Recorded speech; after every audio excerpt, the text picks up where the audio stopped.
Good morning. It's really good to be here. And my offering is going to visit these coordinates at reasonably high velocity. A little experiential scar tissue, by which I mean mostly my mistakes. And then a very high speed, a worked example of a lifeline. Not because I'm self-centered. In fact, I'm an INTJ off the scale I, so today is quite daunting for me. But really as an invitation for you to think about your own lifeline. Who are the seminal influences on your life that's brought to where you are and will take you to where you'll be? And then I'm going to introduce a letter that I'm writing. It's called Dear Me, and it's a letter to myself that I'm in the process of writing now, age 61, to my 24-year-old self. All the lessons that most of my mistakes have taught me that I wish I'd known and had the wisdom to accept, age 24. Again, in the spirit of sharing experiential scar tissue. Because when looking around the room, we're at very different points of the arc of our lives. In terms of working lives, I'm towards the end, and looking around the room, you're all at the beginning. And then a few reflections, and then some desert island reading, which is a low-carbon contribution of some of the books that have influenced me. And I'll make sure, Anne-Marie, that we complete the session in the right time. As Anne-Marie's mentioned, I've had the privilege of working for nearly 40 years in the NHS, 27 as a chief exec. It's the best job in the world. And that's not to say there aren't dark moments as well as light, but the privilege, as each of us have, of working with fabulous colleagues, helping individuals, their loved ones, through some of the most joyous and sometimes through the saddest times of their lives, is a true privilege. And I've been involved in various working parties, including the Robert Francis work on mid-staffs. And what life has taught me is we live life forwards and understand it backwards. So, Nottingham University Hospital is where I've just left. For those of you who've seen the hospital programme, I was in part responsible for agreeing, along with the board, that we should do that. I then left, and my fantastic successor, Tracy, and then ended up having to pick up the mantle of chief exec, and within a few weeks of rocking up and being chief exec, found herself on national TV. I think I'm off Tracy's Christmas card list, but what's been very interesting is that job applications in Nottingham have gone through the roof. And that was one of the reasons why we did it. We also thought that we should be, we tried to discharge this responsibility, leaders in openness. I've punctuate my remarks with a few quotations to help make sure that none of you visit the land of Morpheus first thing in the morning. And the well-known philosopher Buffalo Springfield said, "There's something happening here. What it is ain't exactly clear," which is precisely what we feel during turbulent times. And then, very briefly, this is my intake of the National Management Training Scheme. It was called the National Administrative Training Scheme in those days. September in Bayswater, 1981. The ugliest individual is him. That's me, sporting a rather pretentious goatee beard. He turned into that.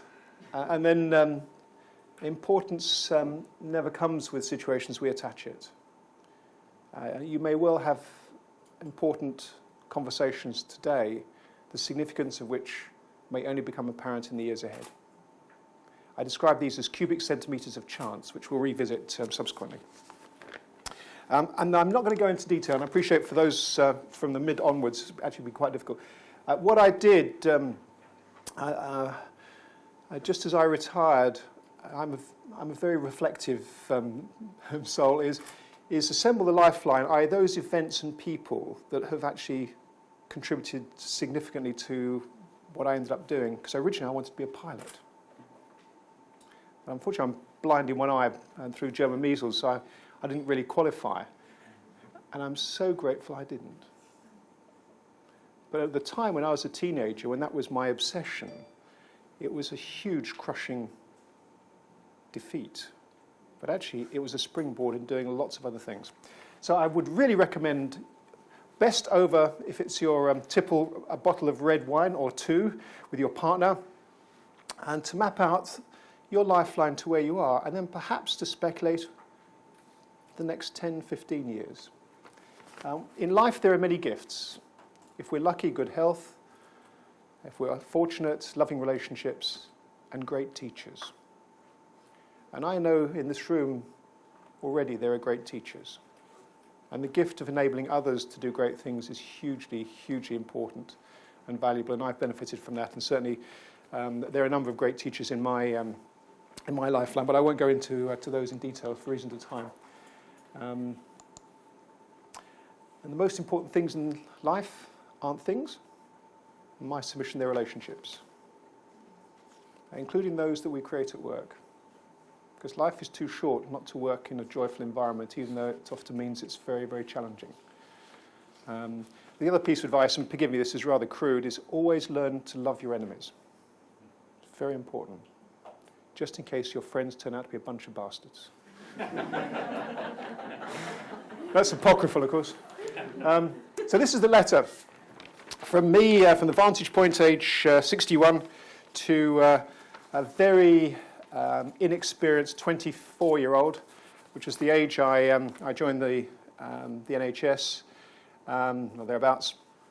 And I'd spent 3 years as a self-employed picture framer, paint and decorator, and non-HGV driver, which, as you can see, is the ideal set of credentials to become a chief executive of a hospital or a trust. And I've had that portfolio career in order to enable me to go rock climbing, which is something I did, and then I embarked upon the career that I currently have. And I won't go into each of these. What I will say, most of these are the product of very tough times. The Norwegians are very wise. They have lots of sage sayings. And one of them is, no one needs a good captain in calm seas. And in your respect, you'll be the captain for a number of colleagues. So the value of values, being clear what you stand for and not allowing them to be compromised. And each of us have tests, I know that I have, in terms of whether one will treat them as plastic and malleable. For my submission, that's a very, very dangerous place to be.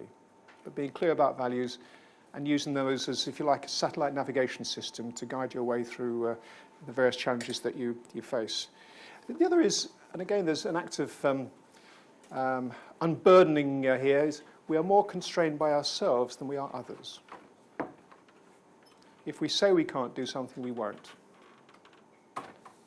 If we believe we can, the probability is we'll be successful. And we communicate that to others.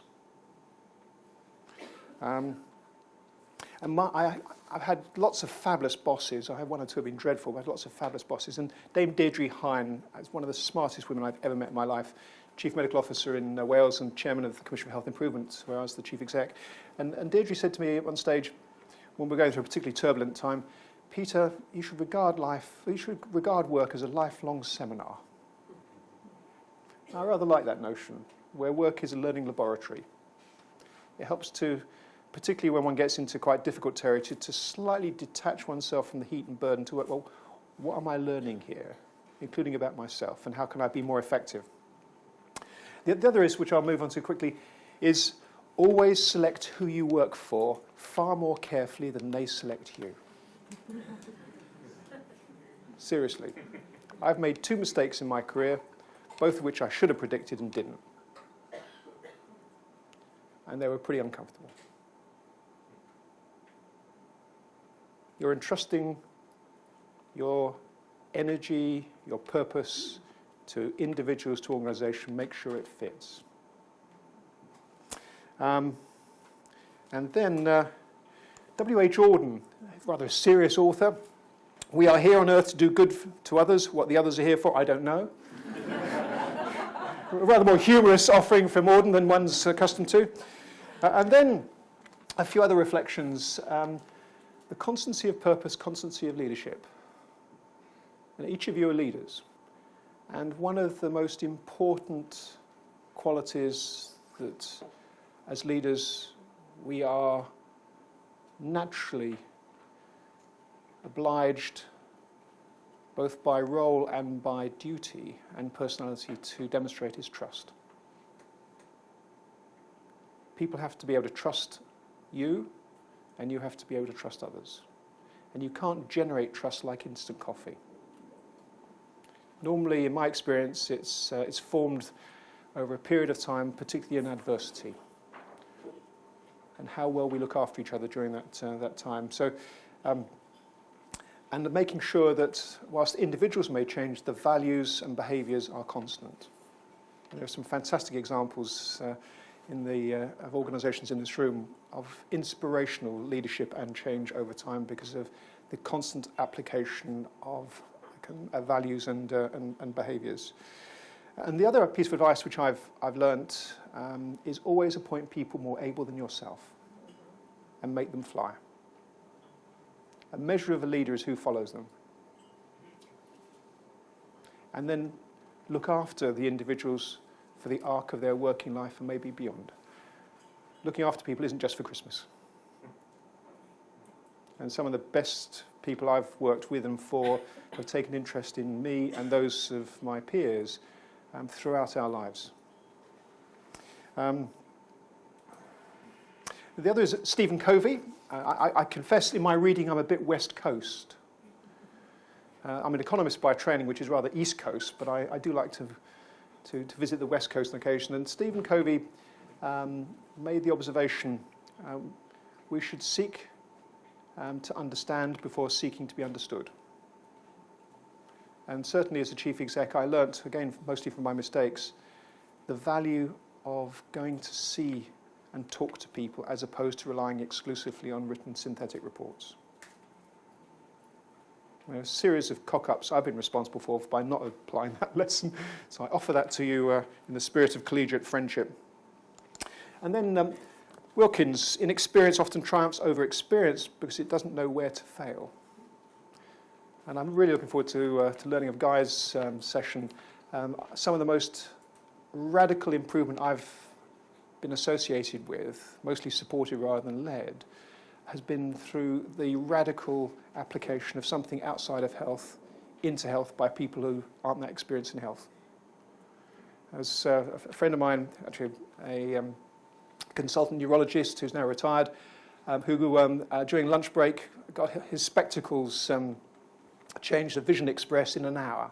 And he came back and he said, Peter, why can't we offer a single visit outpatient neurology clinic in a couple of hours rather than have people return 3 or 4 times for routine tests before we give them the diagnosis if we're able to. And he changed that, and within 6 weeks it happened. It was a single visit as opposed to multiple visits, which led to quite a lot of work in Leicester at the time.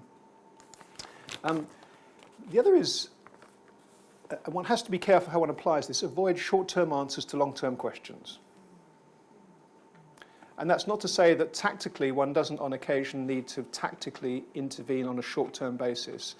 But unless one gets to grips with the underlying cause and address those, often which are cultural, then the risk is that the problem reasserts itself again. So sometimes one has to offer 2 parallel courses of action as a leader. One is to deal with the immediate, to satisfy the immediate requirement, but in parallel, make sure that there's a lot of work to solve the underlying problem. And if I may, and particularly as we become more fluent in place-based care and more substantial change across systems, is there's real magic in bold, audacious goals in pursuit of serving others. The single visit neurology clinic I mentioned briefly, it improved the service in terms of time, in terms of resource, literally by hundreds of %. And if we'd gone into that exercise saying, well, let's change by 3 or 4%, we would have simply slightly improved the existing process. So there's real magic in going for really bold solutions. And finally, authenticity. You can't fake it. People have stories about you. And they're built up on the little vignettes of everyday contact they have with you. And some of you will have names, most I'm sure are very polite, which again will be derived from the everyday activities that you are seen to do. And mostly you'll not be aware that you're being observed. But as leaders, one is always on show. And this is something we had in Nottingham University Hospitals on our intranet every morning. I don't want any yes men, women around me. I want everyone to tell me the truth, even if it costs them their jobs. And then as a leader, visit the Gemba, which is a Japanese phrase meaning where value is created. So it could be that you might go and visit a clinic, an operating theatre, and similarly you might invite others into your domain. I had the practice of an induction, inviting anybody who wanted to find out what a chief exec do to contact me, but the only request was that I then reciprocated and spent time with them in the workplace. And I had some fantastic experience, including with junior doctors, with cleaners, with porters. But visit the Gemba and invite others to join you. And the other is when something goes wrong, and I've been responsible for quite a few cock-ups in my time.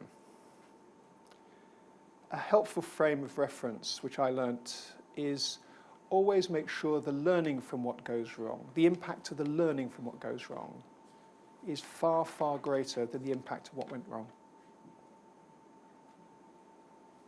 It's really helpful and important, and it discharges our obligation to patients, their loved ones, and staff in a more fulsome way than if one exclusively solves on solving the immediate problem. And then also, if you're in a meeting and the chair looks at you, if there's a big problem, and the chair looks at you, "Sir, what are we going to do about solving the problem?" Now, my advice in these situations is maintain eye contact. It's very, very important with the chair. Very important. And then say, "Chair, we need to manage today as a necessary past condition of the future we want to create." And if you feel theatrical, hit the table. And this will give you 30 seconds to work out what on earth you're going to do. And there's a serious message there. And again, I've been responsible for quite a few cock-ups in my time. But when we do that, when one has been charged with the solving a problem, not only making sure the impact of the learning is great and the impact of what went wrong, but actually take yourself into the future. And then look back on today and work out, well, how do we want to be seen in 2-3 years' time or 2-3 months' time as reflecting on how we've managed this particular challenge and so on and so forth. Cubic centimetres of charge, which I briefly mentioned before. It's a fantastic article in the British Journal of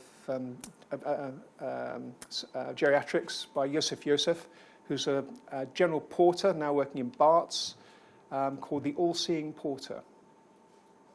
And what Yosef describes is the daily interactions and enrichments that he seeks to put into place for those he works with, patients and staff and loved ones and so on and so forth. And we each have them.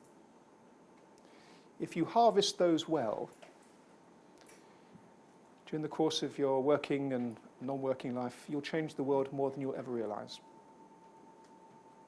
And you'll have abundant opportunities in the course of today as well.